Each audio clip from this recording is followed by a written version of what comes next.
Alright, you guys. Tonight I watched Promising Young Woman. This film is rated R. It is starring Carey Mulligan. And, God, she's this badass woman that's basically going on dates with these different guys and pretending she's drunk.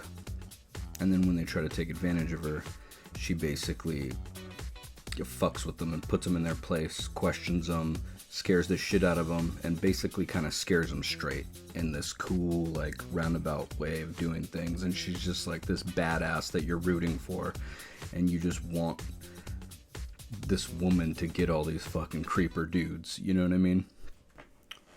Now, don't forget, I am going to give you spoilers, so if you don't want spoilers, definitely turn this off. But I do recommend this movie. It's fucking amazing, and I honestly think guys should watch this more than women. You know what I mean? Take note. Try to be a better guy.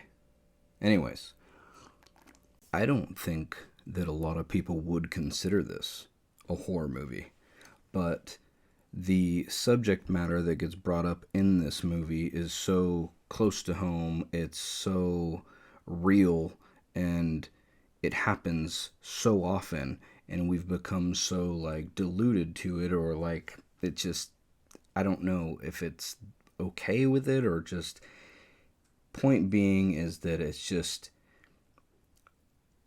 to me, it is kind of like, it is a horror movie. I mean, because of how real and just fucked up it is. And it tries to show it from a, like, almost a role reversal. Like, the lead character, Cassie, is almost being more of like a guy, and the guys that she comes in contact with are almost more like women, and she's almost like putting them in that position where they're afraid and they're scared, and it's kind of cool to see the role reversal there.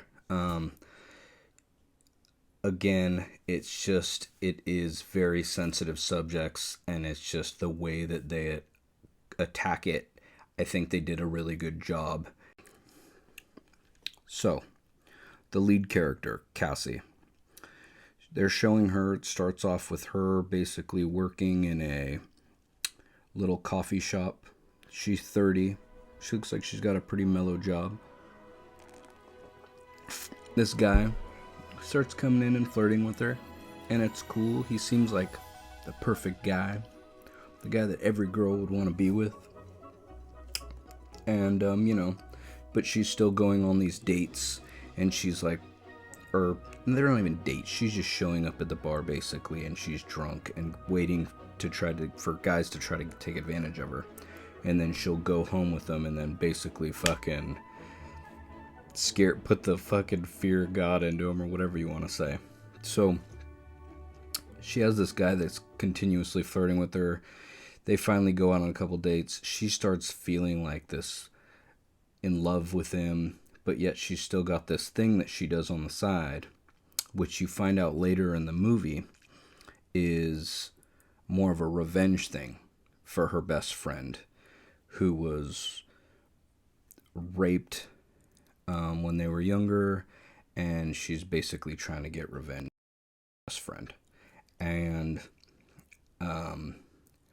God, it's really,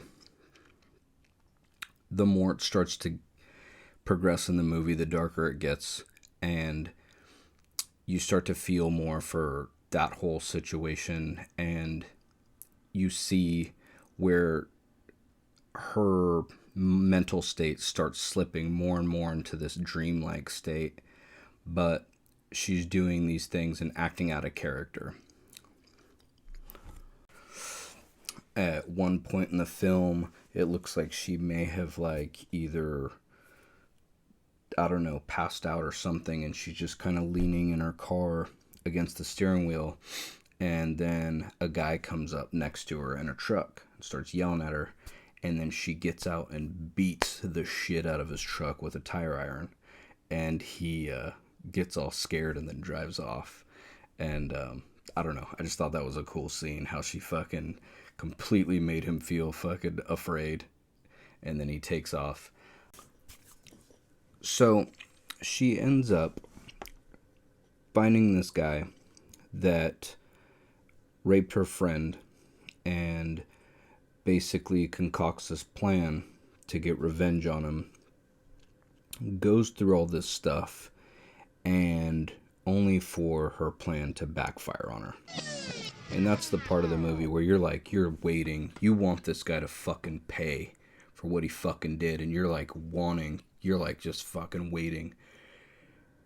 And then it backfires and you're just like, oh my God. And I don't want to spoil the movie that much. But you're just like, you're kind of just like, fuck. Are you fucking serious? That was probably the hardest part of the movie to watch. And then basically at the very, very end, she finally gets a little bit of revenge, but it still doesn't feel good enough. You know what I mean? You just wanted to see her fuck this guy's world up. Like, and she does get some revenge, but it wasn't what you wanted. Like, the whole build-up, like, it's fucking making you want her to be this, like... I honestly would have liked the movie if she would have just started fucking killing motherfuckers left and right. I fucking think that's how the movie should have gone, to be honest with you.